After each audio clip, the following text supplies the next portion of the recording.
The Swindon Advertiser, your daily newspaper, has been rolling off the presses for the last 180 years. Affectionately known as the Adver, the newspaper has always been at the heart of its community. Most Swindonians have appeared in its pages at some point in their lives. Pete Gavan, editor of the Swindon Advertiser, tells us of the challenges of leading his team of journalists through today's world of news gathering.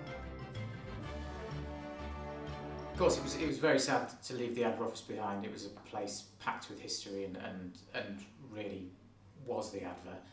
But the time came in it, and with sadness, we did have to leave Old Town behind for our new offices at Dorking. But that has allowed us to kind of look to the future. Yes, we're in a different location, but it's not the end of the Adver, and it's not the end of our role at the heart of Swindon and Swindon's community. We will still tell the story of Swindon. I started my role at the start of the year, and since then we've largely got a new team of reporters. That's allowed them to come in with a new improved focus, looking at how we're doing digital. Obviously the paper is hugely important and remains a great priority. Alongside that, there's the digital and the website, which is also a big priority for us going forward. So it's a case of having the reporters now focusing on how we tell our stories online, how we best speak to our digital audience, and then in tandem with that, making sure that we're making the paper that goes out every day the very, very best it can be. Having a good working relationship with the police, ambulance and fire brigade is essential for reporters on the front line. So what has called you out here today? So we've been called to a report of a fire alarm in a building at about 12:40 this afternoon. Prepare for the worst, so the crew are fully briefed on arrival. If we turn up and there's smoke pouring out the building, then we will go straight into an action and firefighting mode. And have you encountered many Adver reporters when you've been out and about on business? Occasionally, but we do encounter you guys quite often at incidents, at bigger scale incidents particularly. We turn up and have to give you our time, and you guys support us with our charity events and getting community messages out there, particularly in our initiatives with smoke alarms, our safe and well visits. And yeah, we find the work quite well together. Right.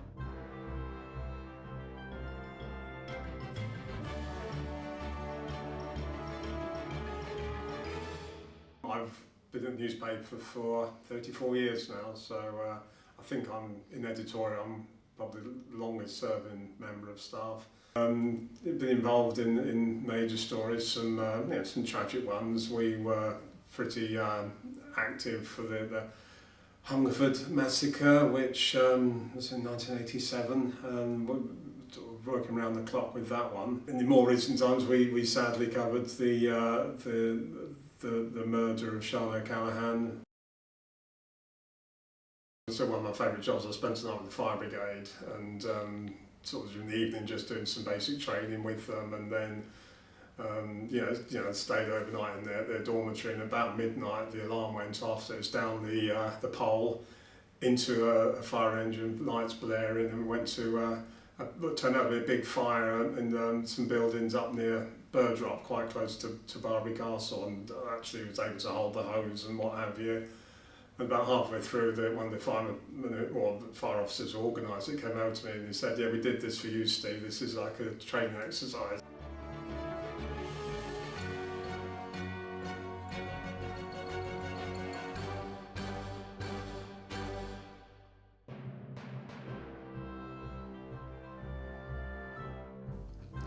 They say a picture tells 1,000 words, and for the last few years the Advertiser has had photojournalist Tom Kelsey at the helm. What makes a good photojournalist, do you think? So a lot of the time it's being able to convey to people the message of what the story's really about and what we want to get across to the people reading the paper. So in maybe 5 or 10 minutes, and then literally knocking on someone's door, sitting on their couch, talking to them. The image itself doesn't necessarily take long. It's the conversation of maybe 10-15 minutes of trying to get that person to, not break down the barriers, I suppose, between you being a photographer and them being someone that you've never met, basically. Brilliant. And what are one of the highlights for you of what you've done? A lot of the time, the highlights have been a lot of the features we've done. We've been out and done lots of different things. Always, the best part of the job's been always being out and about. Every day's different. But we've done things up at Rawton Airfield where we photographed different parts of Charles Darwin's diaries, and we photograph things to do with Napoleon, his drawings before he invaded Egypt, apparently. And then we've met lots of different people, politicians, getting Jeremy Corbyn's phone number before he became leader of the opposition, which was quite interesting. What else? Oh, lots of different things. Running from about 2,000 Oxford fans one time across the Magic Roundabout. Probably that's not a highlight, but it's certainly in my living memory. Also, like a lot of the time, we've done stuff for families where children have had disabilities, or they've needed to use the paper as a form of advertising to help them get across their message that they need funding or donations. And when you do that and you meet the families, and then maybe 2 or 3 weeks or months later even, and they finally found their funding, and you think that actually you've helped raise 2,000-3,000 if that, or whatever, and that little girl or that little boy helps them to walk better, I think actually that's pretty cool actually. I like that. Old copies of the Swindon Advertiser are a social record of the town's history, and feature writer Barry Hudson chatted to town historian and former journalist on the Adver, Graham Carter, about their importance for Swindon's heritage. There are some images of the newspaper as it was in the old building. So, for example, this one, I guess, judging by the cars, dates from the late 50s, perhaps the early 1960s, of the Adver building. Of course, it goes back a long way, the Adver, 1854. 1854. Almost to the beginning of New Swindon. And it's the same year that the Mechanics Institute was built as well. So it's quite significant in Swindon's history. This was the second of the 3 buildings we've occupied, I believe. Yeah. The first one being an office in Wood Street, the shop premises. An amazing man, William Morris. He's one of those people that you really wish you could have met. Not to be confused with the William Morris, the textile designer, or William Morris of MG, Morris Garages, Lord Nuffield. But to me, every bit as great as those 2 great people, because he was a pioneer. The Adver was the first provincial penny monthly, I think. Yeah. Good old William Morris. Campaigning he newspaper. Was, I think you sort of you feel as though he was around there in the Adver. It's what a newspaper should be. It is. Everything that he sort of embodied, and it was nice to think that you were working in the place where this fantastic sort of institution had sort of grown up. Yeah, obviously it's a heck of a wrench to leave such a place. Although there is some reassurance in that since moving, it's not an end, it's a change. It's a change after many years. Well, times change, and if you don't realise that working on a newspaper, you're in the wrong job. You're in the wrong job, because it's changing every day. So although it's sad and it's the end of an era, things have to change. I was just thinking, there's one thing that this new building probably hasn't got that the old one has, and that's the ghost. The ghost. Well, yes. The Adver offices, which I'm glad to say I never saw. There were quite a few stories around, especially people working late at night. The stories I've heard is of doors opening and people expecting to see somebody come through, but nobody ever did.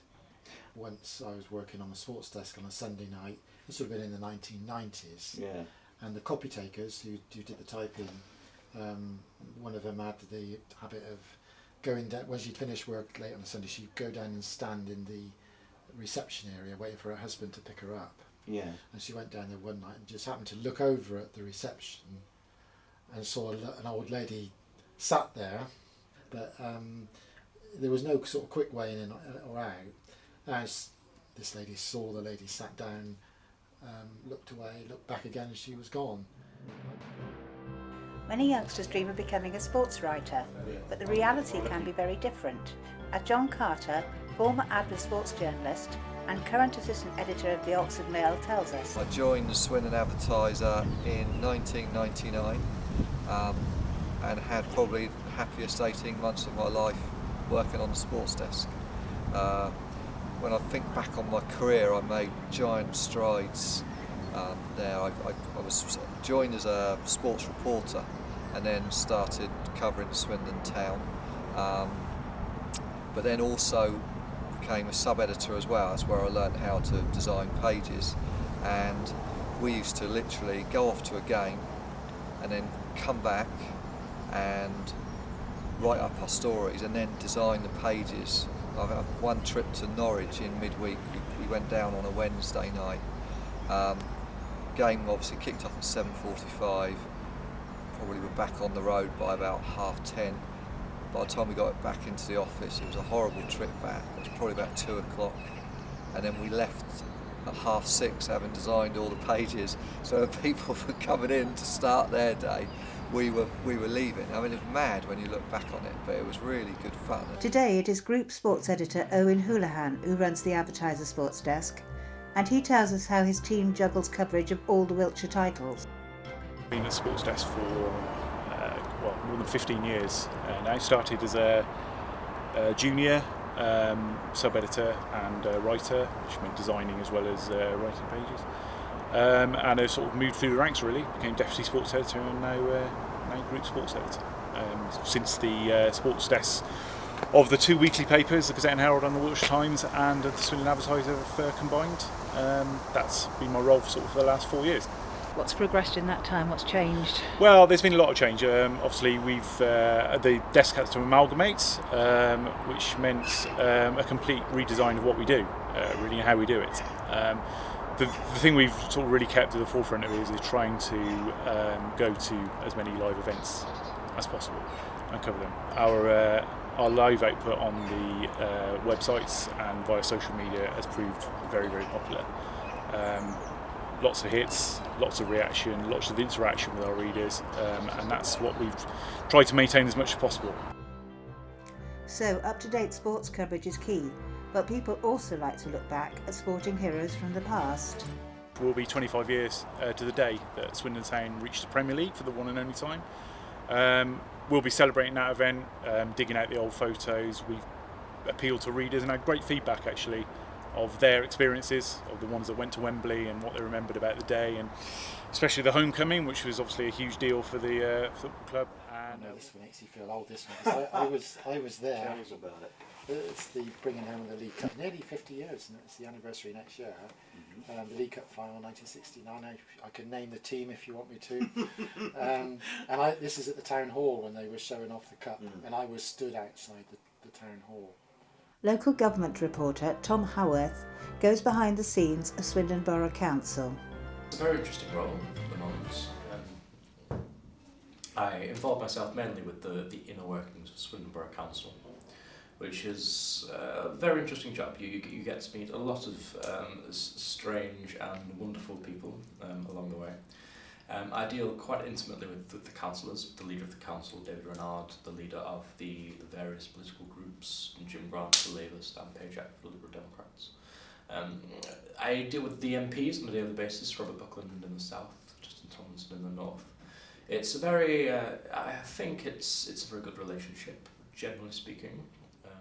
The Swindon Advertiser of today may appear very different, and certainly the process of producing the paper has changed beyond the imaginings of those operating the presses in 1854. But the passion of the reporters and production staff to give Swindon the best possible daily paper remains. Whatever direction a newspaper's going, I think the Swindon Advertiser will always be around in one form or another, be it the hard copy of a newspaper or our busy website.